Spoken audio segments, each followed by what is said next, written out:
A very good morning to all of you.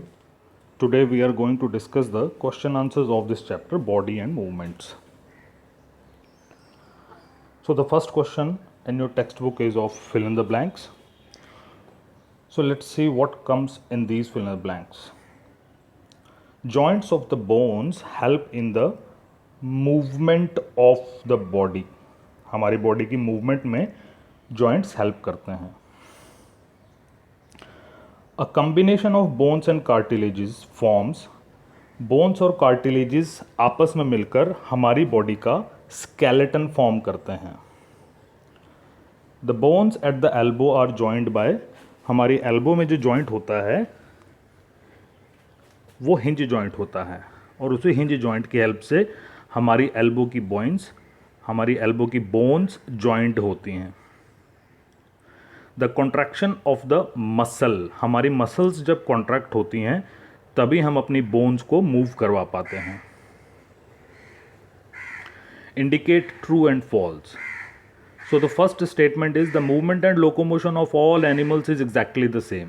कहने का मतलब हुआ हम सभी एनिमल्स एक ही तरह से मूव या लोकोमोट करते हैं. तो ये आंसर गलत हो जाएगा क्योंकि कुछ एनिमल्स ज़मीन पर क्रॉल करते हैं, कुछ 2 लेग्स पे चलते हैं, कुछ 4 पे चलते हैं. ओके, कुछ एनिमल्स हवा में उड़ते हैं. तो सारे के सारे एनिमल्स एक तरह से लोकोमोट या मूव नहीं करते. सेकेंड है the cartilages are harder than the bones. This statement is also wrong. False है because bones are more stronger than cartilage. The finger bones do not have joint. This statement is also false because finger की जो finger bones होती हैं वहाँ पर joints मौजूद होते हैं and due to that we can fold our fingers inward और grip anything. The forearms has 2 bones. Yes, this is correct. हमारी जो 4 आर्म होती है एल्बो के और हाथ के बीच का जो पोर्शन होता है वहाँ पर 2 बोन्स होती हैं. ई पार्ट है cockroaches have an outer skeleton. Yes, this statement is true. Question number third है match the following. Match the following में आप देखेंगे जो अपर जॉ है this is an immovable joint. यहां पर कुछ केसेस में 2 पॉइंट्स भी एक दूसरे के साथ जॉइंट होंगे, वो भी हम देखते हैं. For example this fish have fins and fish have streamline body. Ribs protect our heart. Snail shows very slow movement. Cockroach can fly in the air and it has an outer skeleton also. तो cockroach के साथ 2 चीज़ें यहाँ पर जुड़ी हुई हैं. आप इसके आंसर्स यहाँ से भी देख सकते हैं. Now question number 4 part A. What is ball and socket joint. तो बच्चों बॉल एंड सॉकेट जॉइंट एक ऐसा जॉइंट होता है जिसमें जो 2 बोन्स होती हैं उनमें से एक बोन का जो हेड है वो ऐसा राउंड होता है और दूसरे बोन की ऐसे एक कैविटी बनी हुई होती है.